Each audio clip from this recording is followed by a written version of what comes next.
नमस्कार, आप देख रहे हैं डेली बज़ इंडिया। पेगासस के विवाद को लेकर संसद में विपक्ष का हाई वोल्टेज ड्रामा देखने को मिला। नौबत हाथापाई तक पहुंच गई। टीएमसी सांसद ने केंद्रीय मंत्री के हाथ से बयान की कॉपी ही छीनकर फाड़ दी।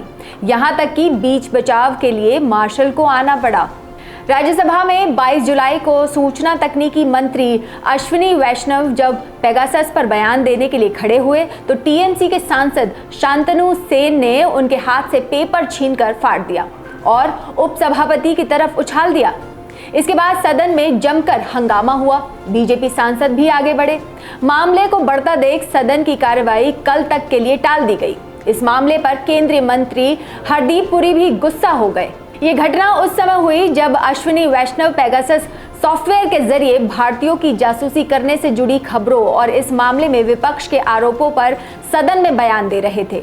दोपहर 2 बजे जैसे ही सदन की कार्यवाही शुरू हुई, उपसभापति हरिवंश नारायण सिंह ने बयान देने के लिए वैष्णव का नाम पुकारा। इसी समय टीएमसी के सदस्य मंत्री के पास आ गए।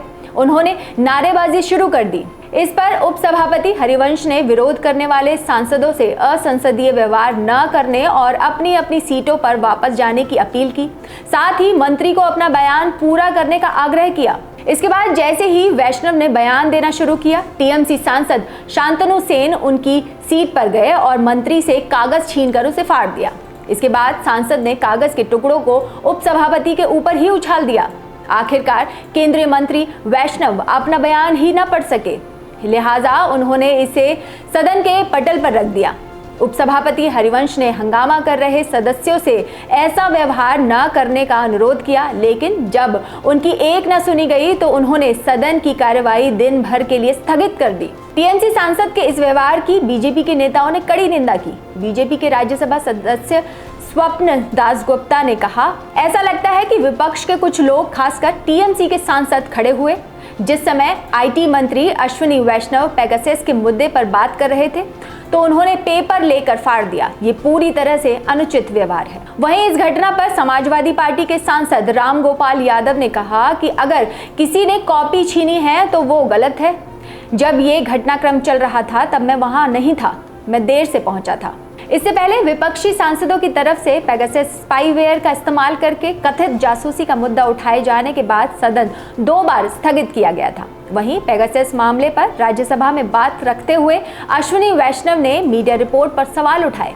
उन्होंने कहा कि संसद सत्र से एक दिन पहले पेगासस मामले पर प्रेस रिपोर्ट आना सिर्फ संयोग नहीं हो सकता। उन्होंने कहा कि पेगासस से व्हाट्सएप हैकिंग का दावा पहले ही किया गया था, लेकिन सुप्रीम कोर्ट ने सभी को खारिज कर दिया था। विपक्ष के सांसद लोकसभा में भी हंगामा कर रहे हैं। इसके चलते सदन की कार्यवाही 2 बार स्थगित करनी पड़ी। मानसून सत्र के तीसरे दिन जैसे ही सदन की कार्यवाही शुरू हुई, विपक्षी दल के नेता कृषि कानून और पेगासस समेत कई मुद्दों पर हंगामा मचाने लगे। लोकसभा में किसान बिल वापसी और स्नूपिंग को लेकर जबरदस्त हंगामा हुआ। कांग्रेस, डीएमसी, टीएमसी, बसपा समेत तमाम विपक्षी दल वेल में पहुंचकर हंगामा करने लगे। इस दौरान लोकसभा अध्यक्ष ओम बिरला ने विपक्षी सांसदों से शांति बनाए रखने की गुहार भी लगाई। ओम बिरला ने विपक्ष के हंगामे को अनुचित बताते हुए कहा, सदन की मर्यादा बनाए रखना विपक्ष की भी जिम्मेदारी है। लोकतंत्र को सशक्त बनाना हम सबका सामूहिक दायित्व है। जनता ने हमें हंगामा करने और तख्तियां दिखाने के लिए नहीं भेजा है। आप सदन के माध्यम से जनता की समस्याएं और उनके अभाव सरकार तक पहुंचाएं। पेगासस, कृषि कानून और अन्य मुद्दों को लेकर संसद के मानसून सत्र की कार्यवाही लगातार बाधित हो रही है। पहले दिन विपक्ष ने दोनों सदनों में जमकर हंगामा किया। इसकी वजह से कार्यवाही नहीं चल सकी। राज्यसभा में मंगलवार को कुछ देर तक कोरोना पर चर्चा हुई, लेकिन फिर विपक्ष के हंगामे के बाद सदन की कार्यवाही स्थगित कर दी गई। पहले 2 दिन राज्यसभा और लोकसभा में कामकाज नहीं हो सका और बकरीद की छुट्टी के बाद 22 जुलाई को संसद सत्र का तीसरा दिन था, लेकिन विपक्ष का हंगामा अब भी जारी है। विपक्ष पेगासस पर संसद में इतना हंगामा इसलिए मचा रहा है क्योंकि अंतर्राष्ट्रीय मीडिया की एक रिपोर्ट में यह दावा किया गया है कि भारत समेत कई देशों की सरकारें इजरायली सॉफ्टवेयर पेगासस की मदद से पत्रकारों और हस्तियों की जासूसी कर रहा है। हालांकि भारत सरकार ने ऐसे सभी आरोपों को खारिज किया है। सरकार ने कहा है कि जो रिपोर्ट पेश की गई है वो सिर्फ गुमराह करने वाली है और उसमें कोई दम नहीं है। वहीं पेगासस स्पाईवेयर को बनाने वाली कंपनी NSO ग्रुप ने भी इस आरोपों को खारिज किया है। 18 जुलाई की रात को एक रिपोर्ट सामने आई जिसमें दावा किया गया कि इजरायली सॉफ्टवेयर पेगासस स्पाईवेयर की मदद से भारत के करीब 300 लोगों के फोन हैक किए गए हैं। इसमें पत्रकार, मंत्री, नेता, बिजनेसमैन और सार्वजनिक जीवन से जुड़े अन्य लोग भी शामिल हैं। भारत के करीब 40 पत्रकारों के नाम शामिल हैं इसमें। ये रिपोर्ट कई अंतर्राष्ट्रीय मीडिया कंपनियों, फॉरबिडन स्टोरी और human right group amnesty international की तरफ से पब्लिश की गई है। दावा है कि 2018 से 2019 के बीच अलग अलग मौकों पर फोन हैक किए गए या हैक करने की कोशिश की गई। इस दौरान WhatsApp call, phone calls, recording, location समेत अन्य कई जानकारियां भी चुराई गई। इस बीच एमनेस्टी इंटरनेशनल ने हाल ही में अपने उस दावे पर स्पष्टीकरण दिया है। इजरायली मीडिया रिपोर्ट के मुताबिक अब एमनेस्टी इंटरनेशनल ने कहा है कि उसने कभी ये दावा किया ही नहीं था कि रिपोर्ट की लिस्ट NSO ग्रुप से संबंधित थी। एमनेस्टी ने कहा कि लिस्ट में वो लोग शामिल हैं जिनकी जासूसी करने में NSO के कस्टमर्स रुचि रखते हैं, न कि उन लोगों की जिनकी जासूसी की गई। एमनेस्टी इंटरनेशनल की इस सफाई के बाद सोशल मीडिया पर इस तरह के दावे किए जा रहे हैं कि एमनेस्टी ने अपनी रिपोर्ट से यू-टर्न ले लिया है। इसी बीच एमनेस्टी की एक और सफाई सामने आई है।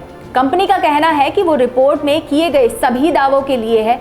NSO ग्रुप के पेगासस स्पाईवेयर से लिस्ट में शामिल होने को निशाना बनाया गया है। फिलहाल इस मामले में फ्रांस और इजराइल में जांच हो रही है। पेगासस स्पाईवेयर इजराइल की surveillance tech company NSO group ने बनाया है। पेगासस स्पाईवेयर एक ऐसा सॉफ्टवेयर प्रोग्राम है जो यूजर्स के मोबाइल और कंप्यूटर से गोपनीय और व्यक्तिगत जानकारियां चोरी करता है या उन्हें नुकसान पहुंचाता है। इसकी मदद से हैकर्स स्मार्टफोन का microphone, camera, audio, text message, email और लोकेशन तक हैक कर सकते हैं। पेगासस की मदद से पासवर्ड लगी डिवाइसेस को भी हैक किया जा सकता है। यूजर्स को इसके इंस्टॉल होने का पता भी नहीं चलता। पेगासस कोई रैंडम स्पाईवेयर नहीं है जो आपको ऑनलाइन मिलता है। पेगासस स्पाईवेयर लाइसेंस के तौर पर बेचा जाता है और इसकी कीमत कॉन्ट्रैक्ट पर निर्भर करती है। एक लाइसेंस की कीमत 70 लाख रुपए तक हो सकती है। आज की हमारी ये रिपोर्ट आपको कैसी लगी हमें कमेंट करके जरूर बताइएगा। इससे पहले बेल आइकन दबाकर हमारे चैनल को सब्सक्राइब करना बिल्कुल मत भूलिएगा।